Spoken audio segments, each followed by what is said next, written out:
5 minutat e fundit, bukur, ai asistim perfekt. Me syt nga tabela, Porsche dhe Kyan Anderson. E panën kosh. Këtë asistim magjik që e bëri për Jan Palokajn, Anderson po e konfirmon se Bashkimi po e piketon pozitën e parë. E kështu Prizrenasit pasi janë poshtën kampionin e fuqi Trepçë në xhirën e kaluar, tani do t'jenë para një sfide tjetër. E përballë do t'kenë Sigal Prishtinën që po vazhdon të jetë e pamposhtër. Dy skuadra që kanë filluar edicionin pa humbje nga 3 xhirët e para, tani njëra do të dalë me humbje nga Sezai Soroje. Ndonë se Prizrenasit janë në pozitën e parë shkaku i kosh diferencës, me pikë më shumë të shënuara dhe më pak të pranuara. Ndeshja do të zhvillohet të shtunën duke filluar nga ora 17.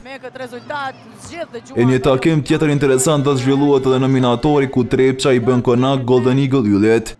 Kampionja dhe ish kampioni nuk e ka nisër aq mirë kampanjën e re me një fitore 2 humbje në edicionin e ri. Edhe ky takim do të luhet të shtunën me fillim nga ora 19. Ndërkohë edhe të dielën do të luhen 2 takime tjera interesante.